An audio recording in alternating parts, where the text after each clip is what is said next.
Mani kechiringlar. Bobur aka? Kir. Aka yana bitta nochor oila bor edi. Ko'rib bersangiz, o'rganib chiqishga borardik. Uchta bolasi bor.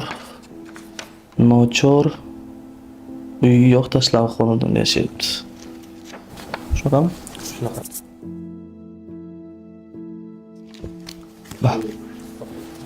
Yaxshiroq o'rganinglar, xo'p.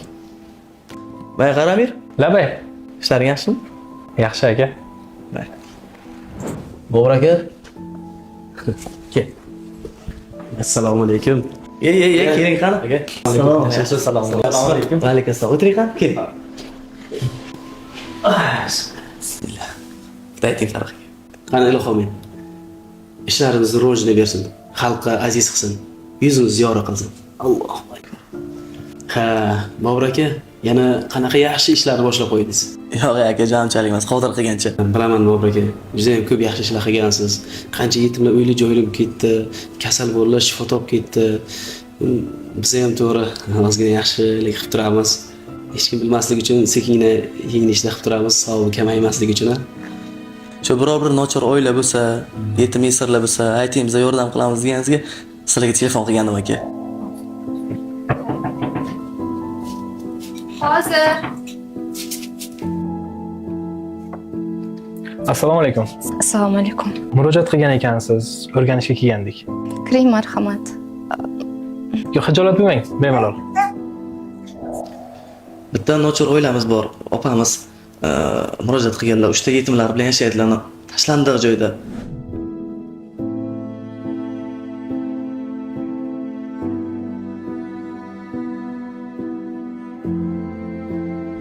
Lekin unchalik ham haqdor emas, akalari bor ekan. Mayli aka, bemalol yordam qilamiz. Lekin akalari bo'lib turib ham har xil odam bor-da akajon. Lekin sizlar yordam qilsanglar bo'ladi. Atrofingizda yordam beradigan yaqinlaringiz yo'qmi? Bor, lekin ularning ham o'zini g'am tashvishi bor. 3 ta yetim bolam bilan qayerga borishni bilmay qoldim. O'sha nochor oila, o'zingiz singlingiz oilasi. O'zingiz jiyanlaringiz nochor singiz bo'la turib, qilgan yaxshiligingiz bilan kimni o'zingiz yaxshi ko'rsatmoqchi bo'lyapsiz? Siz ko'cha ko'rgan, oq qorani tanigan, xalqimizning taniqli insoni bo'la turib shunaqa qilsangiz, boshqalar nima qilsin? Noilojlikdan sizlarga murojaat qildim. Biz og'ir bo'pti lekin. Men sizga og'ir bo'pti shuni gapirayotganim yo'q aka.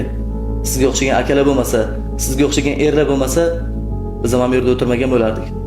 Oldin bunaqa loyihalar yo'q edi. Qayerda ko'rgansiz? Kimdir onasiga yordam bergan, kimdir singlisiga yordam berganmi? Hozir sizga o'xshagan erkaklar xotinning gapiga kirib, na jigarni bilishadi, na yaqinlarni bilishadi. Sadqa erkak keting. Amir, Labay aka. bu kishi singillari murojaatlarini Instagramga qo'y. Saxovat besh xalqimiz bilan yordam beramiz. Agar shunday ham eplolmasak, Karat kompaniyasiga aloqaga chiqamiz. Yaqinlari o'lgan yetim yesirlar bor oilaga yordam qilamiz deyishgan.